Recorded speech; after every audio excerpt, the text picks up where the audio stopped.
in like another day or two. Make sure you're getting on there regularly. Okay, great. Thank you, Kathleen. You're going to see Kathleen up here a little bit later when we talk about some events that are coming. Oh my gosh, here we are.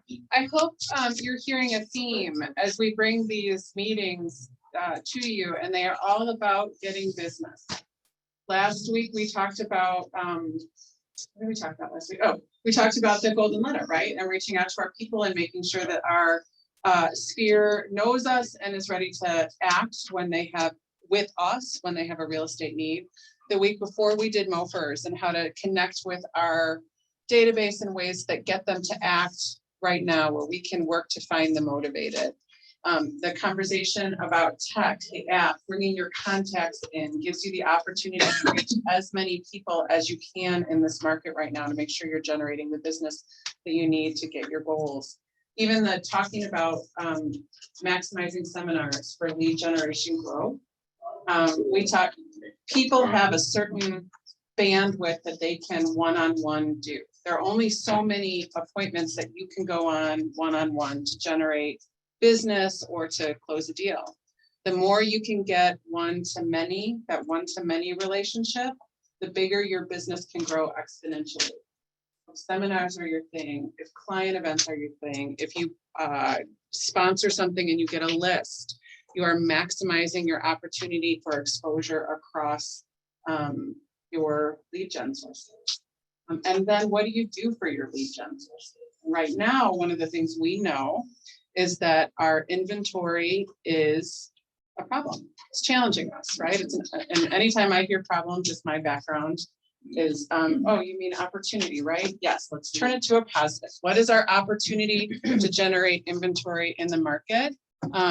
So when I sat down and I asked the leadership team, you know, who are our lead gen people in the office, our rock stars that can share what they've done and how they've grown, these three people were mentioned. So we reached out and they said that they would be more than willing to come and chat about how they've done business. Come on up, you guys. We're excited to welcome.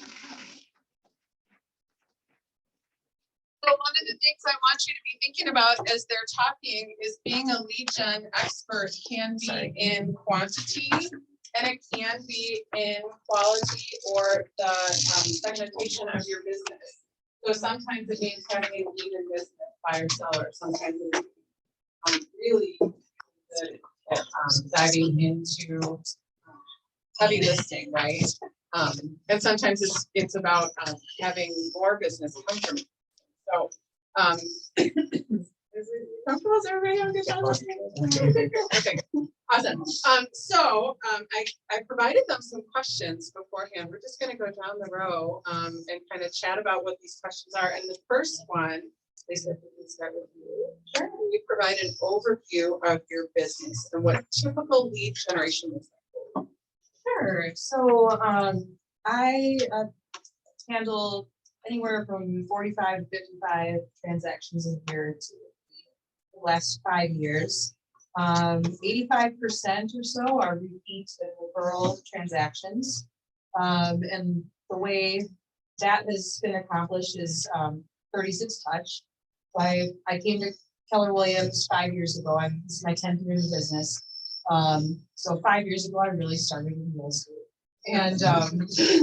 And so I started implementing 36 touch. I actually started staying in contact with people, implementing the DTD2 quarterly events, from your friends' mailers, lots of social media touches.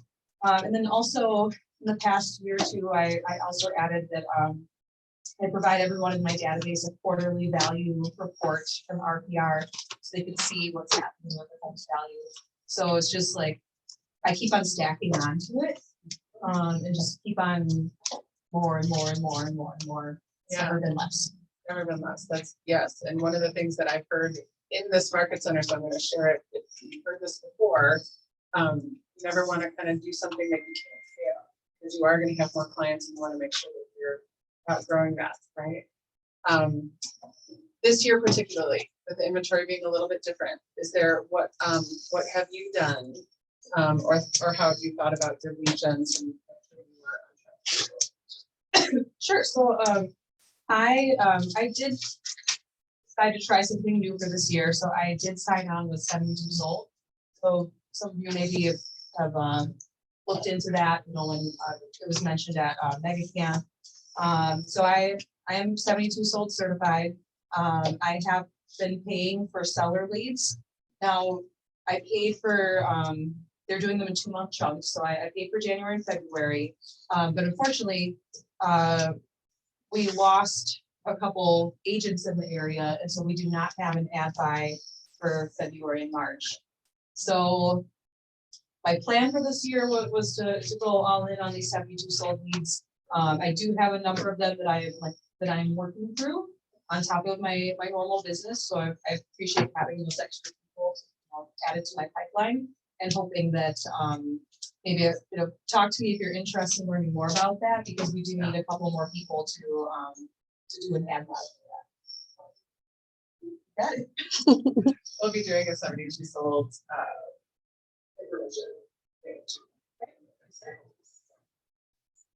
any limiting beliefs around lead gen that you tend to let go of? I really had to work hard to convince myself over the years that people actually want to be here. So like, even though like I've never gotten a bad review, like my clients have always had a great experience, but then afterwards, like I used to be afraid, like, oh, what if something bad happened? Like they loved me when the transactions happened, but what if there was a problem with their house and now they're mad? So like I had to really get out of my own way in terms of that and understand that like I think about it, like people call you too, like, you know, maybe not as often as they should, but people call you too. You don't get upset when they call you, typically. So yeah, so I just had to remember that people like me. I did a good job for them, and it's not a bad thing that I'm calling them. So So would you say that's your overriding mindset with lead gen, or are there other pieces of it? that was the main thing I had to get around, because most of my lead gen is centered around talking to people I already know. They're not going to be upset that I'm calling. Okay, so we're gonna do the we're gonna do the first set of questions first, and then we'll go into like. Sure. Okay. Awesome. So Jeff, I'm gonna go to you now. Kind of describe your lead gen over the years. Yeah. So when I first started, I was like 23, 24. So the majority of my database was like high school friends, buddies who probably weren't going to buy or sell at that time. So I had to choose a form of lead generation that would find sellers or clients quickly to build my database. So I chose to do expired. I used to be at a different office where there were a few people there that did the same thing that I learned from. So I kind of took on the morning routine of from like about 8 to 11, doing phone calls every morning. Finding sellers is like the main generation. And when we think about this year, have you done anything differently with your lead gen?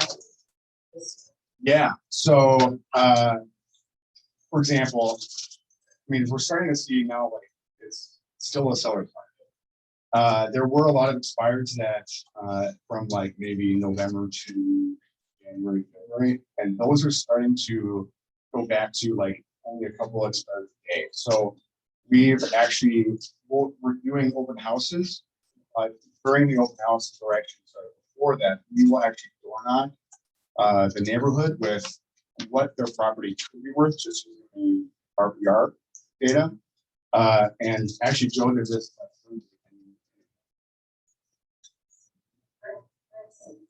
You're doing it for each individual house, or just kind of general? Yeah. Okay. Yeah. So, So like 123 Main Street, 125 Main Street, you have different reports where we have. accurate, because then they're like the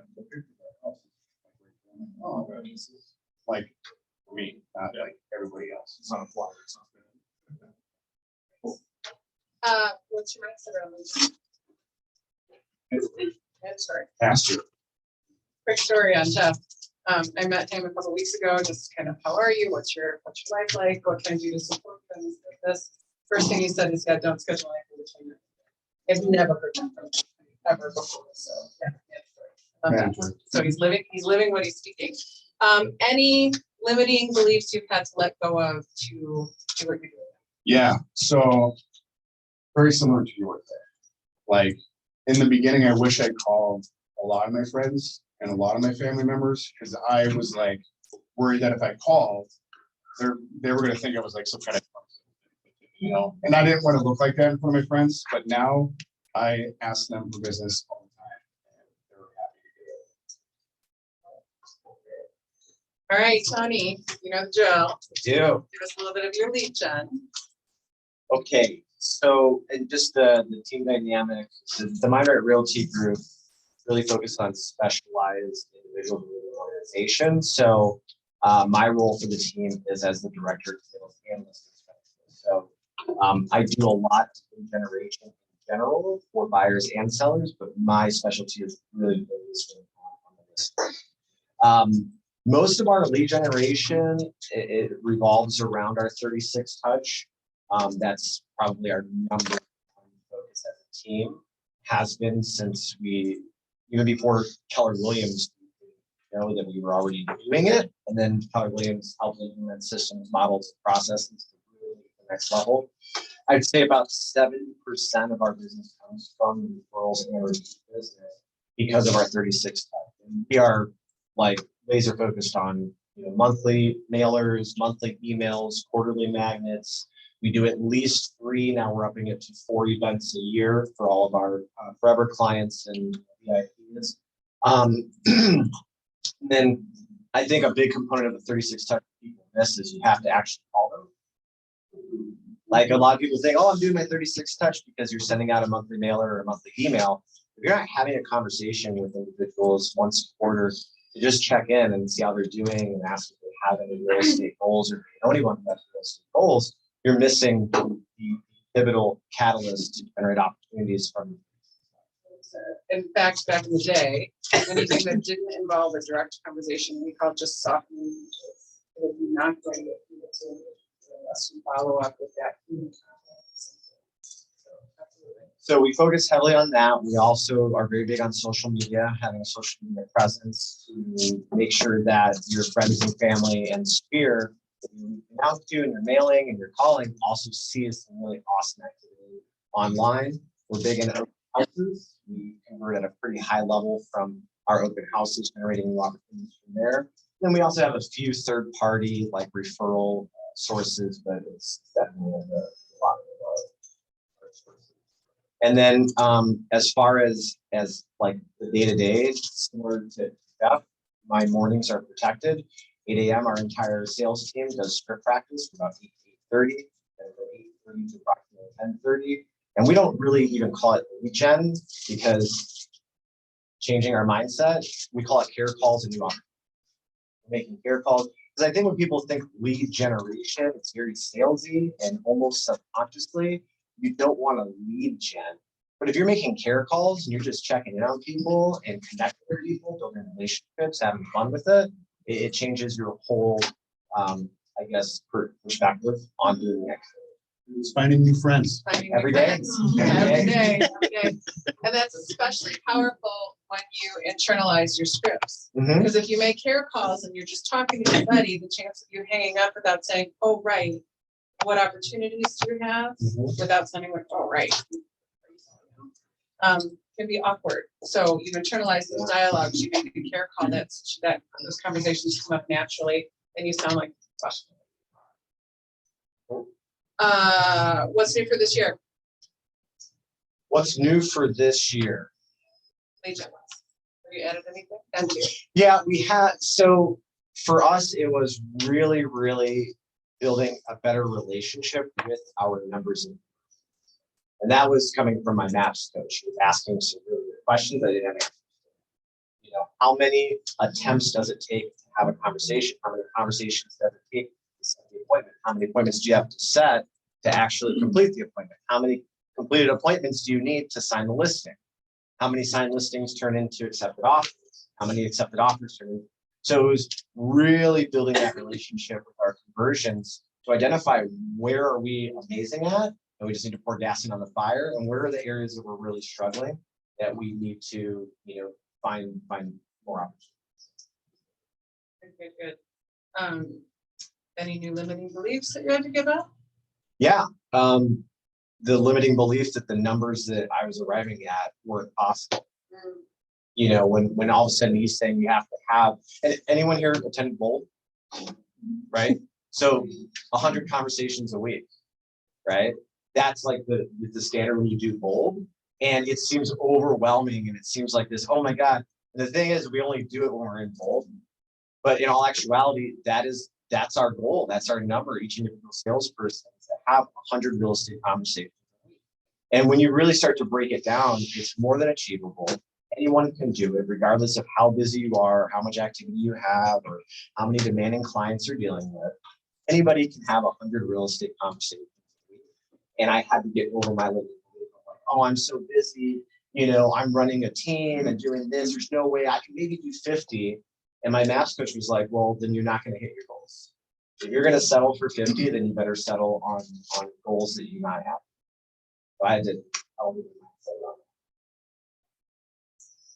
All right, we're going to shift a little bit into the tactical and into this year particularly. Jeff, I'm going to start with you. What common objections are you handling? What common objections are you hearing, and how are you handling them this year? I think my main objection terms, we all hear the same, and all that stuff, but I think what I'm really running into is, while some are getting like referrals from the database, which is good, it's easier to close those. With my typical lead, I'm usually going up against other agents. So that's my really how I handle that is a lot of follow-up. I think a lot of agents lose opportunities because they have one conversation with them, and then because they didn't get it right there, they either forget about it or don't set up some kind of follow-ups. So one thing I can give that's going to make you stand out from everybody else is just to have some kind of follow-up system for all decision have, whether it's ones that are going to be a week or two from now, or even 2 years from now. I think I've talked to sellers that for years that haven't sold yet, but they weren't expired like 3 years ago. So I would say that's really the biggest. Great. You've had the appointment, you've won the business, you have a listing.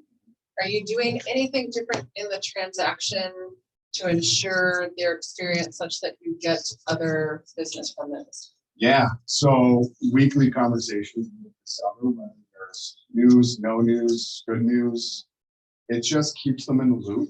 And it's, if you have to do if you have to ask for a price change, let's say, but if you don't talk to them for 3 weeks and then you want a price change, you're going to look like that's all you want. But if you're calling them every week, you're establishing more and more rapport every time.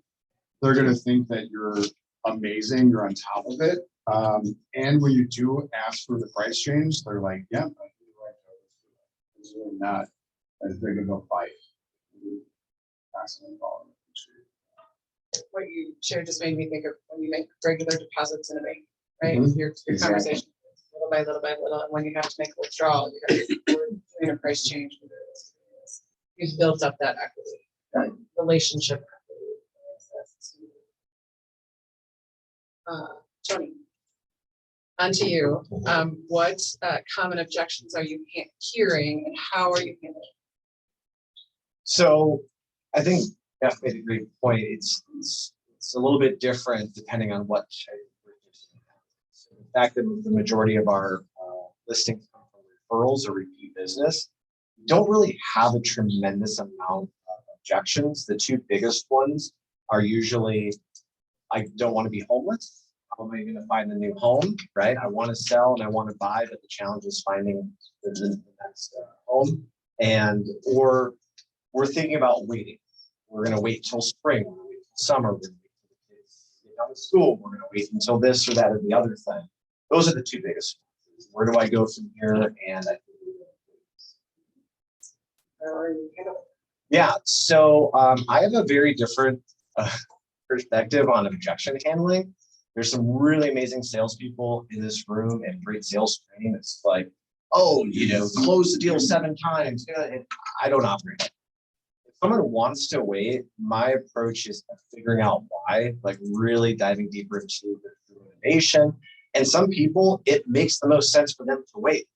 And I'm not going to tell someone, well, you should sell now because I want to make the sale. I don't think it's in their best. And I've lost some listings doing that, and I'm okay with that. My goal is to create a customized strategy plan as a consultant for a client that is going to be the best for them short term. If someone says, I want to wait, cool, let's create a long-term strategy, provide you all the resources, and let's help you accomplish your goal when time is right. As far as finding the new house, again, it's diving deeper, but really figure out like, why do you truly want to home? What is the time frame? And then working with our buyer specialist team to collaborate on that strategy. So it's not like overcoming the objective. It's finding the solution to that challenge that they expressed and then figuring out a strategy plan to help them accomplish. As you're sharing that, I think about, when things get harder, there are people who are doing the work, and then there are people who are kind of hiding from the work, right? You can kind of turbo, like, oh, I don't want to get out there, it's terrible. When things open up a little bit, it will be very revealing to see who's been putting those plans together, because all of a sudden you're going to have a flood of business. Or like Jeff said, it's that long-term follow-up. Right. That's the building a relationship. It's not transactional for us. It never has been. It's building that relationship. And whether it takes them 3 weeks, 3 months, or 3 years, we are confident that 90% of people that we sit down with will end up this. Thank you, Lisa.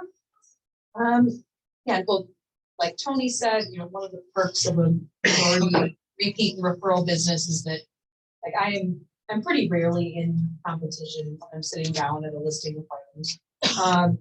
But every once in a while, you get the commission pushback. So something that I had a lot of success with over the past few years, and now I'm doing it differently because I'm doing 72 sold program. But last year and then the previous years, I would do a menu of services. I had like a bronze, silver, and gold marketing package at 3 different commission levels. And so it was like, which one do you want? And so like people never asked me for something off menu. Like they just picked the one that they want. And so when I started doing that, I didn't get commission pushback, which was really great. There had been times when I was in, like, because it happens sometimes I was in competition.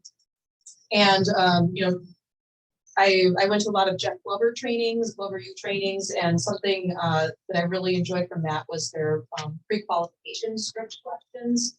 So like being on the phone with the seller before you're at the appointment, find out if you're in competition before you get there, try to find out who you're in competition with, like ask them, maybe they'll tell you. And in those cases, I would then look up that person or team's MLS stats for the past year, print that out, compare it with my own, print that out. And my list to sale ratio and my days on market are really, really, really good. I'm very laser focused on them. I'm very proud of them. So very rarely could I not tell a story that shows that I could do it better and faster, and then just show them that on paper. If you don't have those numbers, use office numbers. Yeah, so here's one of the things I love is that stories sell, right? Data tell, and you're putting both together. You're doing the research on them. You know what is happening with them, so that you can bring data that will augment your situation. But then you're building that relationship with them and having a conversation. So it's a powerful combination. There was a listing in particular, I think in 2020, where the seller called me and was like, actually, you know what? I'm going to cancel our appointment. My girlfriend's agent is going to do it. So oh, who is that? And then I talked my way back into getting over there. They were going to do it for less. but their list to sale ratio was pretty terrible. So I did the math, it's like, okay, well, if they're gonna give you this commission level and this is about what they're gonna get you, here's what you get. Or if you wanna pay me, you know, what I'm worth, here's what I'll get you. And sure enough, they listed with me, and did I get them what they, you know, what I told them I was going to get them? I did. And they were very happy.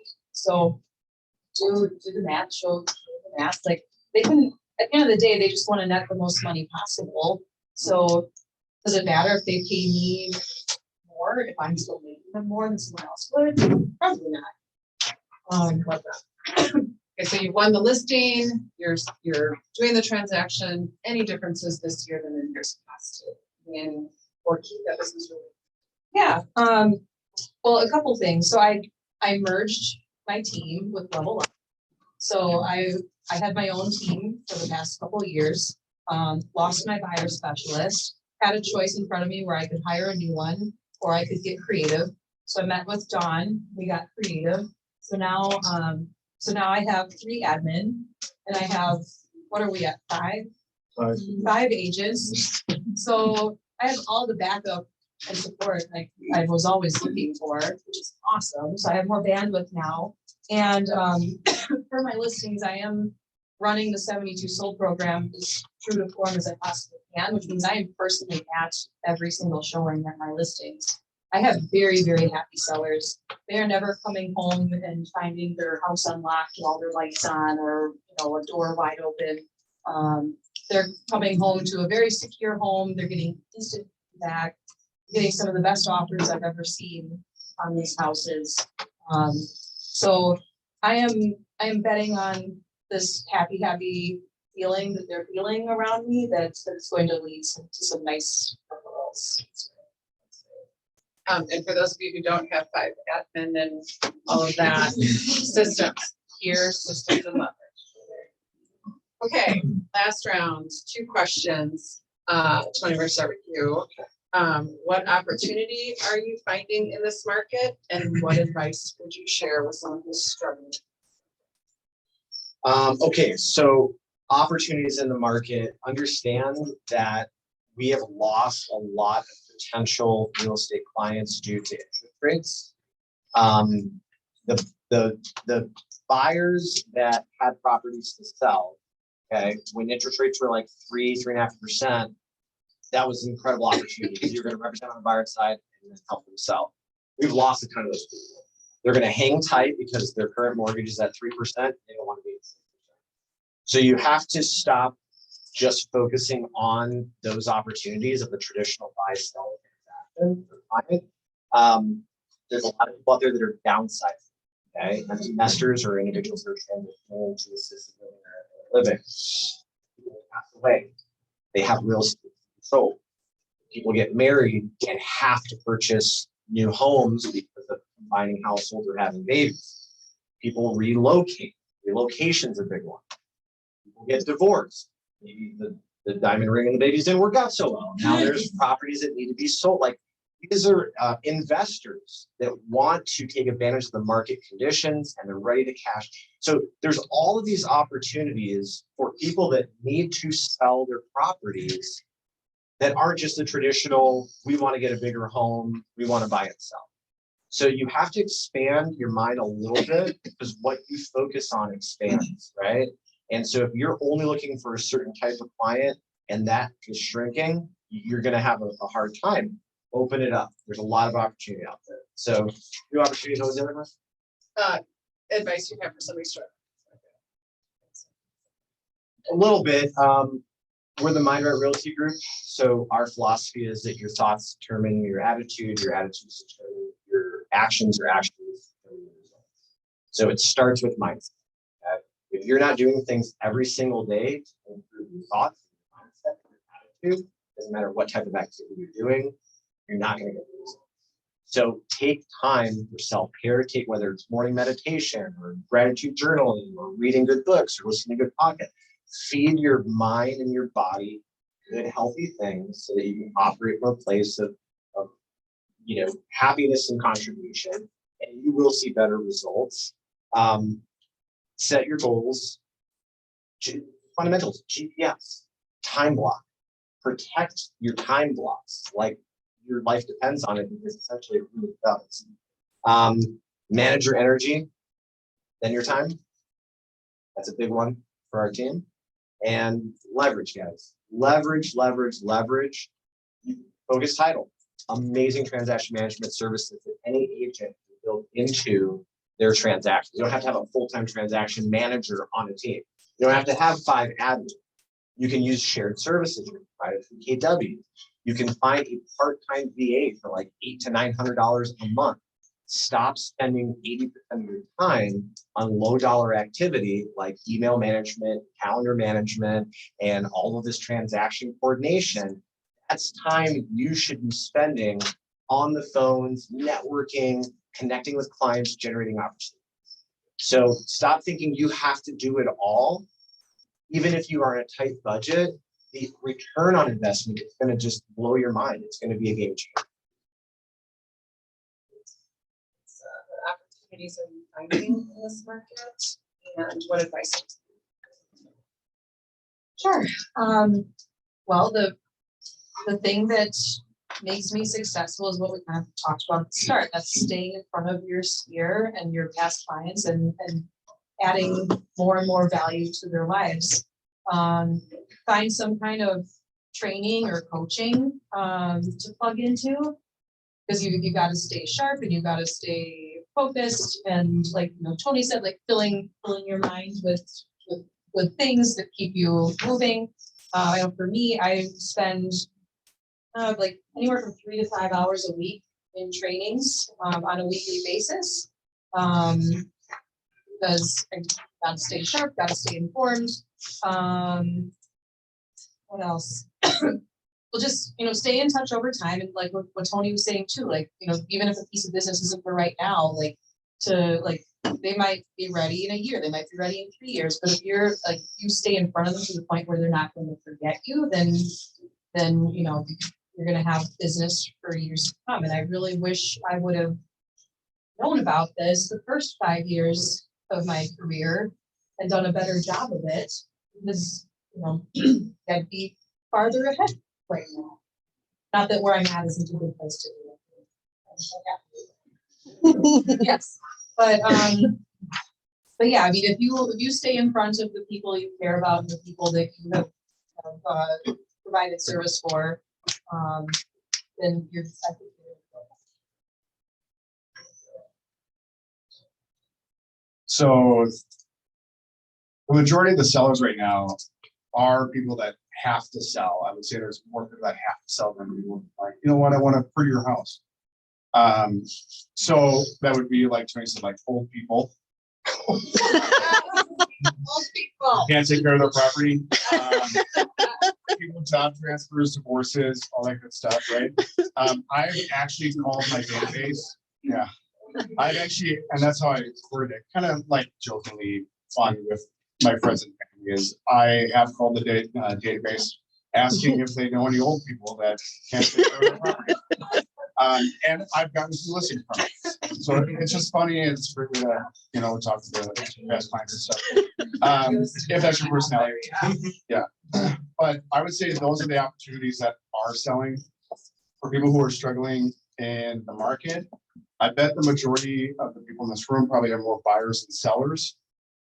It's because I find that a lot of the maybe newer agents do a lot of open houses, which is great. It's great to find business.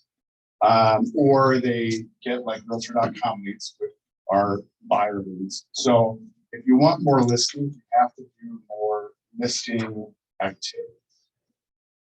Like I mentioned with the open house, you're doing them.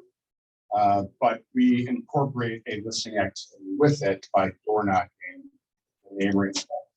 So anything that we could do to incorporate some kind of listing activity every day, whether it is on Spirit for old people, expireds, door knocking, that's the way we do it. And so Joe and I have a goal to each hit 2 listing appointments a week by scheduling it. If we don't, we have to door knock on like 10 times, which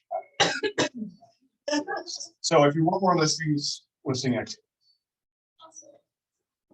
The piggyback, like, you're talking about like people who are selling right now are people like job transfers and things, and like, oh yeah. The one on my listing last week, job transfer, so, Yeah. 2 weeks ago, job transfer. Don't forget, when you're in front of these people who are saying they have to move out of the area, that your very next question should be like, can I connect you with an agent 100%. in that area, because you gotta get that referral check. Yeah, You got we've generated a got it. tremendous amount of additional revenue from connecting clients or working with 2 Keller Williams agents in different cities. It's awesome. Well, and don't let that be a limiting belief as far as like people in your friends, like friends and family, if they don't live around here, like you're not contacting them, no, to contact them. Like I've got a nice referral coming from Chicago, from a high school friend. They're not in the area, but we kept in touch, and I connected them with a great PW agent down there, and a check is coming their way later this month. Simple question. $1,000. You don't do anything. Right. $1,000 question. Okay, you guys, this is what I'm hearing from them. Be fabulously human, stay in touch on a regular basis, be an amazing professional. Oh my gosh, like if you unpack what you said, 36 touch, objection handling, navigating referrals, script practice, all of the things. You could dive deep into any one of those topics and have even more opportunities. This is a challenging market that is filled with opportunity. And I am not surprised that your names are also good. You guys just connect that part. Thank you so much.